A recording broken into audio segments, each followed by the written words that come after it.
Assalamualaikum warahmatullahi wabarakatuh. Yang terhormat Ibu Nurul Aulia selaku dosen mata kuliah Sejarah Peradaban Islam. Perkenalkan, nama saya Kiran Nurganis dengan NIM 211111010. Saya berasal dari Prodi Ilmu Al-Quran dan Tafsir kelas 1A. Di sini saya akan menjawab pertanyaan ujian akhir semester mengenai dinasti Abbasiyah. Pertanyaan pertama, bagaimana kronologi munculnya gerakan bawah tanah Bani Abbasiyah untuk pertama kali? Tokoh dan sistem kerja. Membentuk gerakan di bawah tanah dengan melakukan propaganda atau menyusun kekuatan secara diam-diam dengan tokohnya antara lain 1. Muhammad Al-Abbas, 2. Ibrahim Al-Imam, 3. Abu Muslim Al-Khurasani. Dari ketiga tokoh propaganda tersebut, Abu Muslim Al-Khurasani merupakan propaganda yang paling sukses dan terkenal. Menerapkan politik bersahabat, artinya keturunan Bani Abbas tidak memperlihatkan sikap bermusuhan dengan Bani Umayyah atau siapapun, menggunakan nama Bani Hashim. Hal ini dimaksudkan agar mendapat simpati umat dan dukungan dari kelompok pendukung Ali atau Syiah. Strategi ini ternyata berhasil menghimpun kekuatan besar dan dahsyat yang tidak bisa dibendung lagi oleh golongan manapun juga. Dalam perjuangannya untuk mendirikan dinasti Abbasiyah, para tokoh pendiri dinasti ini menerapkan cara kepemimpinan yang bersifat kolektif atau kolegial leadership, namun tertutup dengan gerakan bawah tanah. Para tokoh pendiri dinasti Abbasiyah menetapkan 3 kota sebagai pusat keinginan, yaitu Humayyamah sebagai pusat perencanaan organisasi, Kufah sebagai kota penghubung, dan Khurasan sebagai pusat gerakan praktis. Pertanyaan kedua, kapan dinasti Abbasiyah mulai mengalami keruntuhan dan apa korelasinya dengan kehadiran bangsa Mongol? Setelah berkuasa kurang lebih 5 abad, 750 sampai 1258 Masehi, akhirnya dinasti Abbasiyah mengalami masa-masa suram.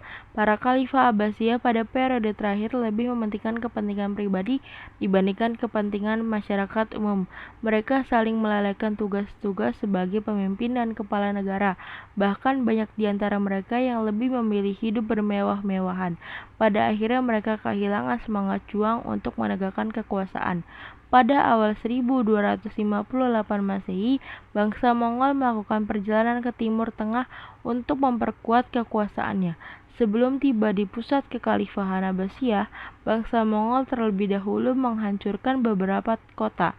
Saat itu dinasti Abbasiyah dipimpin oleh Khalifah Al-Mu'tasim. Beliau menolak untuk menyerah dan akibatnya bangsa Mongol mengepung Baghdad.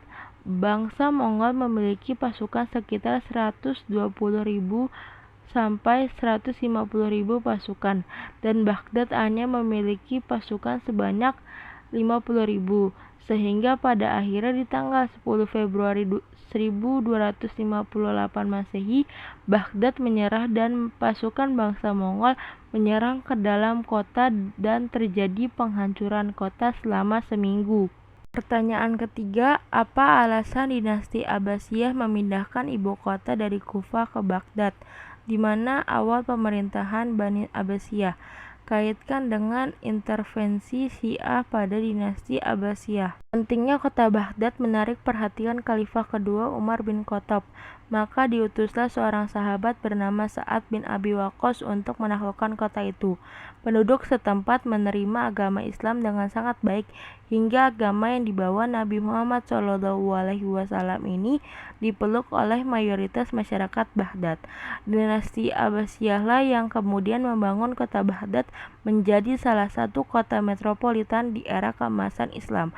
Pembangunannya diprakarsai oleh Khalifah Abu Ja'far Al-Mansur 754 sampai 755 Masehi, yang memindahkan pusat pemerintahan Islam dari Damaskus ke Baghdad. Khalifah kedua dari dinasti Abbasiyah pada 762 Masehi menyulap kota kecil Baghdad menjadi sebuah kota baru yang megah. Pemilihan Baghdad sebagai pusat pemerintahan dinasti Abbasiyah didasarkan pada berbagai pertimbangan seperti politik, keamanan, sosial, serta geografis. Damaskus, Kufah, dan Basroh yang lebih dulu berkembang tak dijadikan pilihan lantaran di kota itu masih banyak berkeliaran lawan-lawan politik dinasti Abbasiyah, yakni dinasti Umayyah yang baru dikalahkan. Pada periode ini Islam mengalami masa kejayaan. Kejayaan tersebut ditandai dengan berkembangnya ilmu pengetahuan. Pertanyaan keempat, apa yang membedakan kekhalifahan Bani Umayyah dengan Bani Abbasiyah itu dari segi cara, orientasi politik, dan kekuasaan? Yang membedakan antara Bani Umayyah dengan Bani Abbasiyah adalah Bani Umayyah yang dipimpin oleh Muawiyah bin Abu Sufyan bin Harb yang merupakan pendiri dinasti Umayyah dan menjadi khalifah pertama, memindahkan ibu kota kekuasaan Islam dari Kufah ke Damaskus. Dalam pemilihan pemerintahan dilakukan dengan sistem monarki. Bani Abbasiyah saat itu berkembang pesat dan menjadikan dunia Islam sebagai pusat pengetahuan dunia. Bani Abbasiyah berkuasa setelah merebutnya dari Bani Umayyah dan menundukkan semua wilayahnya kecuali Andalusia. Bani Abbasiyah merujuk kepada keturunan dari paman Nabi Muhammad yang termuda, yaitu Abbas bin Abdul Muthalib. Oleh karena itu, mereka juga termasuk ke dalam Bani Hashim, berkuasa mulai tahun 750 Masehi dan memindahkan ibu kota dari Damaskus ke Baghdad. Sistem kekuasaan Bani Abbasiyah adalah khalifat tetap berasal dari Arab, sedangkan para menteri, gubernur, panglima perang, dan pegawai lainnya banyak dipilih dari keturunan Persia dan Mawali. Para menteri turunan Persia diberi kekuasaan untuk menjalankan tugasnya dalam melaksanakan kebijakan politik. Pertanyaan kelima, faktor apa yang menyebabkan Bani Abbasiyah tetap berkuasa hingga periode kelima, padahal Bani Abbasiyah sendiri sudah mulai mengalami kemunduran bahkan di periode kedua. Masa kemunduran dimulai sejak periode kedua. Faktor-faktor penyebab kemunduran tidak langsung datang tetapi secara bertahap. Banyak terlihat potensi kemunduran saat periode pertama. Karena khalifah di periode pertama sangat kuat, hal mengenai kemunduran tidak berkembang.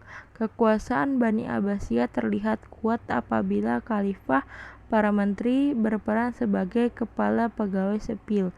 Tetapi jika khalifah lemah, mereka akan berkuasa mengatur pemerintahan. Yang keenam, pada saat pemerintahan Al-Abbas merebut Umayyah, ada kongsi antara Al-Abbas dengan Syiah.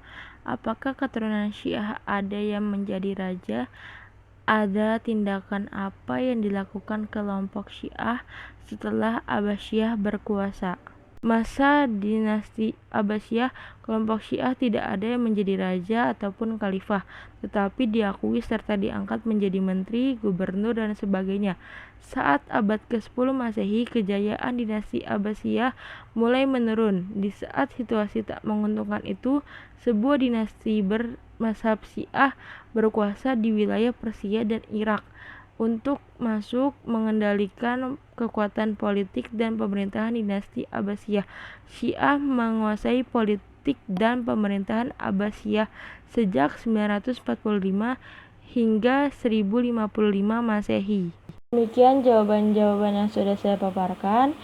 Saya mohon maaf bila ada kesalahan dalam menjawab pertanyaan, dan apabila ada perkataan-perkataan saya yang kurang baik, mohon maaf sekali lagi. Terima kasih sudah menonton video ini sampai akhir. Wassalamualaikum warahmatullahi wabarakatuh.